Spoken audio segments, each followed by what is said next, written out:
ఆంధ్రప్రదేశ్ తెలుగు రాష్ట్రాల్లో ఆంధ్రప్రదేశ్లో రాజధాని అంశం ఇప్పుడు సంచలనంగా మారుతుంది. చంద్రబాబు నాయుడు గారి అధికారంలో ఉన్నప్పుడు 2014 నుంచి 2019 వరకు అమరావతి రాజధాని అంటూ చంద్రబాబు ప్రకటించడమే కాకుండా ఏకంగా రైతుల నుంచి భూములను కూడా సేకరించిన ఘట్టాలు అనేకం మనం చూస్తాం. వాస్తవానికి ఇప్పుడు అమరావతి అనేది 100% రాబోయే రాజధాని అవుతుందా, రాజధానిలో అసలు ఏం జరుగుతుంది అనేది ఇప్పుడు మెల్లిమెల్లిగా రగడ రాజుకుంది. ఆంధ్రప్రదేశ్ అమరావతి రాజధాని ఒక్కటని ఉండాలి అంటూ అమరావతి ప్రాంతంలో రైతులు మహిళలు ఆందోళన చేశారు, గతంలో దీక్షలు చేశారు, భారీగా పెద్ద ఎత్తున రాష్ట్ర సమస్యగా చిత్రీకరించడంలో సక్సెస్ అయ్యారు. ఆంధ్రప్రదేశ్లో అమరావతికి కూటమి మద్దతు ఇచ్చింది. కూటమి మళ్ళీ అధికారంలోకి రాగాలి, ఖచ్చితంగా అమరావతికి ఇచ్చినవన్నీ హామీలు నెరవేరుస్తాము, వేగంగా పనులు జరిపిస్తాము అంటూ అనేక హామీలు, అనేక గట్టిగా మాటలు చెప్పడం జరిగింది. కట్ చేస్తే అధికారంలోకి వచ్చినాక 20 నెలలు అవుతుంది. కూటమి ఇచ్చిన మాట వైపు వెళ్తుందా? అమరావతి ఒక్కటే రాజధాని అంటుందా? ఆంధ్రప్రదేశ్లో వైఎస్ఆర్సీపీ పార్టీ జగన్మోహన్ రెడ్డి గారి అధికారంలో ఉన్నప్పుడు 3 రాజధానుల పేరు తీసుకొచ్చారు. ఇది ఎంతో కొంత వైఎస్ఆర్సీపీ పార్టీని డ్యామేజ్ చేసింది అనుకోవచ్చు. 3 రాజధానులు ఉంటుంది, అమరావతిని కూడా రాజధానిగా ఉంచుతాము, కానీ మొత్తం ఒకే రాజధాని అని మాత్రం ఇక్కడ చెప్పడం ధర్మం కాదు, కరెక్ట్ కాదు. ఎందుకంటే ఇక్కడ ఫుల్ డెవలప్ చేయాల్సిన పనులు చాలా ఉన్నాయి. బేసిక్ ఇన్ఫ్రాస్ట్రక్చర్ కూడా ఇక్కడ లేదు కాబట్టి ఇప్పట్లో అమరావతి అనేది అయ్యే పరిస్థితి లేదు. కాబట్టి విశాఖపట్నాన్ని ఒక రాజధానిగా, కర్నూలు న్యాయ రాజధానిగా, అలాగే లెజిస్లేటివ్ క్యాపిటల్గా అమరావతిని ఉంచుతాము. కాబట్టి మీకు న్యాయం జరుగుతుంది, రాష్ట్ర వ్యాప్తంగా విశాఖపట్నాన్ని బూస్ట్ ఇచ్చినట్టు అవుతుంది. తద్వారా రాష్ట్రం మొత్తం వెలుగుతుంది. త్వరగా ఒక హైదరాబాద్తోనో బెంగళూరుతోనో కాంపిటీషన్లో ముందుండే పరిస్థితి ఉంటుందని జగన్మోహన్ రెడ్డి గారి ఆలోచన ఈ మాదిరిగా నడిచింది. కానీ చంద్రబాబు నాయుడు గారు తన అధికారంలోకి వచ్చాక లేదు రాజధాని మళ్ళీ ఇక్కడే, అమరావతి శాశ్వత రాజధాని అంటూ రాజధానికి సంబంధించిన నిర్మాణాలు, గోతులు తీయడం అన్నీ కూడా మళ్ళీ పునఃప్రారంభం చేశారు. కానీ వాస్తవానికి ఇది ఎప్పుడు దిగుతుంది? ఒక హైదరాబాద్ రాజధాని అయ్యేందుకు ఎన్ని సంవత్సరాలు పట్టింది? ఎంతమంది ముఖ్యమంత్రులు వచ్చారు, వెళ్ళారు? ఎంతోమంది సహాయంగా వచ్చిన ప్రతి ఒక్క ముఖ్యమంత్రి అడుగులు వేయగలిగితేనే హైదరాబాద్ ఈరోజు రూపుదిద్దుకుంది. ఏ 100 ఏళ్ళలో 200 సంవత్సరాల తర్వాత హైదరాబాద్ ఒక మహానగరంగా దేశానికి ఒక ఆదర్శంగా నిలబడుతుంది. మరి ఇలాంటి పరిస్థితులు ఒక రాష్ట్రంకు, ఒక అమరావతికి రావాలన్నా అంత ఈజీ కాదు. ఇక్కడ రైతులు మోసపోతున్నామని రైతులకు సంబంధించి 33,000 ఎకరాల భూములు కేటాయించాము, లేదు ఇప్పుడు ఇంకో 50,000 ఎకరాలు కావాలంటున్నారు. బహుశా ఇది కూటమి ఊహించని పరిణామం. మొదట్లో కూటమి ఈ మాట చెప్పుంటే బాగుండేది, కానీ అధికారంలోకి వచ్చేదాకా అదనపు భూసేకరణ ఉంటుందని చెప్పలేదు. ఉన్న భూసేకరణతోనే అభివృద్ధి వేగంగా పెంచేస్తాము, డబ్బులు తెస్తామన్నారు. దాదాపుగా 50-60 వేల కోట్లు ఇప్పటికే సమకూర్చాము, మరో 30,000 కోట్లు రావాలి, తెప్పిస్తాము లోన్ల రూపంలో, ప్రపంచ బ్యాంకుల వద్దకు వెళ్తున్నామని చెప్తున్నారు. సో ఇవన్నీ కూడా భారం మోసేది రాష్ట్ర ప్రభుత్వం. పెట్టే డబ్బు మోసే బరువు పొంతన లేదు అంటున్నారు చాలామంది.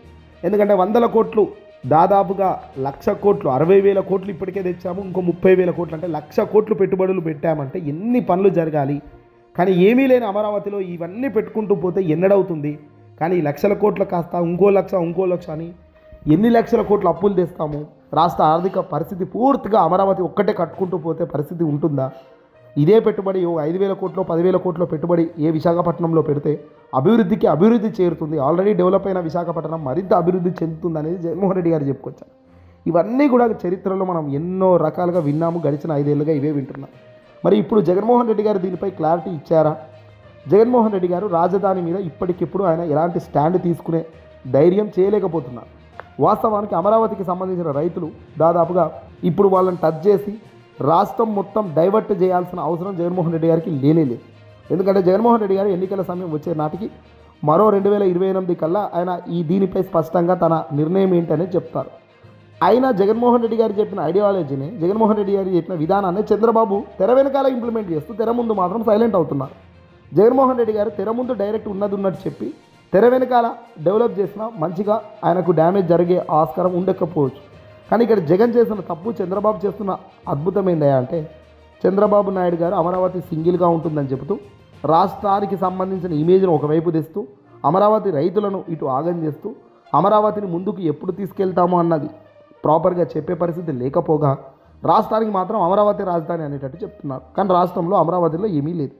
జగన్మోహన్ రెడ్డి గారు 3 రాజధానులు అన్నారు కాబట్టి అదే 3 రాజధానులు జగన్మోహన్ రెడ్డి గారు చెప్పిందే ఈరోజు చంద్రబాబు ఇంప్లిమెంట్ చేస్తూ విశాఖను మహానగరంగా తీర్చిదిద్దుతున్నారు.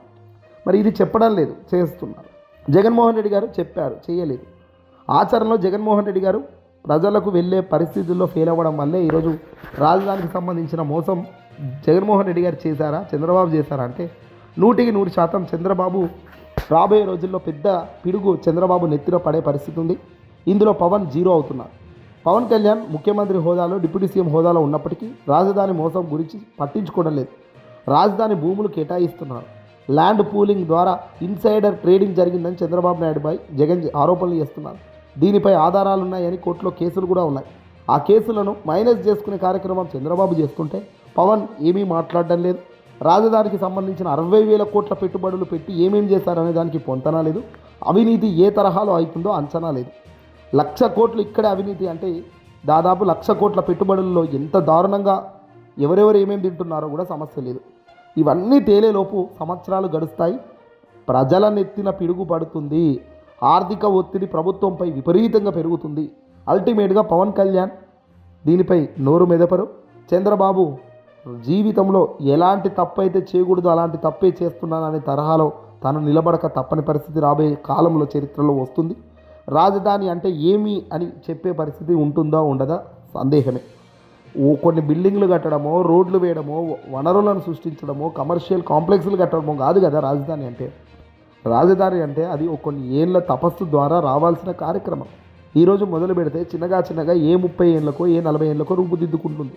మరి ఎన్ని లక్షల కోట్ల అప్పులు చేస్తూ పెట్టుకుంటూ పోతే అది అలా అవుతుంది. ఒక ప్రాంతాన్ని ఎంచుకొని రాజధాని చేయాలని ఎవరు అనుకోరు. ఆటోమేటిక్గా ఆయా అవసరాలను బట్టి ఆ ప్రాంతం హిట్ అవ్వాలి. హైదరాబాద్ రాష్ట్రం, తెలంగాణ రాష్ట్రంలో హైదరాబాద్ కూడా అలాగే అభివృద్ధి చెందింది, ఈరోజు అలాగే నిలబడింది. రాజధానిలో చంద్రబాబు గుట్టు విప్పకపోగా జగన్మోహన్ రెడ్డి గారి పైన ఒత్తిడి పెంచడం కూడా ధర్మం కాదు. జగన్మోహన్ రెడ్డి గారు 3 రాజధానులు అన్నారు. తప్పు లేని అంశం ఇది. రాజధానిగా అమరావతి ఉంటుంది. లెజిస్లేటివ్ క్యాపిటల్గా అమరావతి నడుస్తుంది. కర్నూలు న్యాయ రాజధానిగా ఉంటుంది. ఆర్థిక రాజధానిగా, ఫైనాన్షియల్ హబ్గా విశాఖను రూపుదిద్దుకుంటాము. 3 రాజధానులు పక్కగా ఏ రాష్ట్రంలో ఉన్నాయి, ఎలా ఉన్నాయో చెప్పారు. అసెంబ్లీ సాక్షిగా 3 రాజధానుల ఉపయోగాన్ని వివరించారు. ఒక్కొక్క దగ్గర ఉంటే తప్పేమి ఉంది అన్నారు. కానీ ఇక్కడ వాస్తవానికి ఇప్పుడు మాత్రం జగన్మోహన్ రెడ్డి గారు 3 రాజధానులు అనే పేరు ఎత్తడం లేదు. కాబట్టి దీని వెనకాల వ్యూహం ఉంది. ఆ వ్యూహం వెనకాల ఉన్న మంచి అల్టిమేట్గా రైతులకు నష్టం లేకుండా, అమరావతి రైతులకు నష్టం రాకుండా, పేద ప్రజలకు ఆదుకునే రకంగా ఈరోజు అది డిజైన్ చేయగలుగుతున్నారు. రాబోయే కాలంలో మరింత టైం ఉంది. చంద్రబాబు దగ్గరే సినిమా ఉంది కాబట్టి జగన్ ఇప్పుడే ఆ సినిమాను ఖరాబ్ చేద్దామని అనుకోవడం లేదు. చేయనియండి. చంద్రబాబు ఎంతైతే చేస్తాడో అంత చేయనియండి.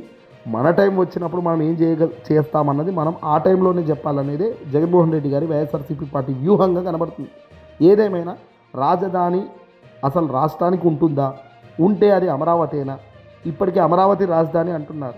మరి అమరావతి రాజధానిలో ఎన్ని పనులు అయ్యాయి, ఎన్ని కొలిక్కి వచ్చాయి, ఎంత కాలం పనులు చేస్తూ పోవాలి, ఎన్ని లక్షల కోట్లు అయితే ఒక రాజధానిగా కొద్దో గొప్ప కనబడే పరిస్థితి ఉంటుంది. ఇవేమి కూడా ఒక మనిషి చెప్పే పరిస్థితి లేదు. అంచనాలు రోజుకోలాగా పెరుగుతూనే పోతున్నాయి. దీని వెనకాల ఎవడెవడు ఎంతెంత తింటున్నాడో కూడా ఊహించే పరిస్థితి సామాన్యుడికి లేనే లేదు. రాజకీయ నాయకులు ఇప్పుడు చేయగలిగింది ఏమీ ఉండదు. అధికారం వాళ్ళ చేతిలోనే ఉంది. కేంద్రం కూడా వాళ్ళే కాబట్టి చూస్తూ పోవాల్సిన అవసరాలు తప్ప, చేస్తున్నాల్సిన పనులు చూడాలి తప్ప, అధికారం మార్పిడి జరిగినప్పుడే దీనికి ఒక భాగోతం బయటపడుతుంది. చూడాల్సిన అవసరం ఉంది.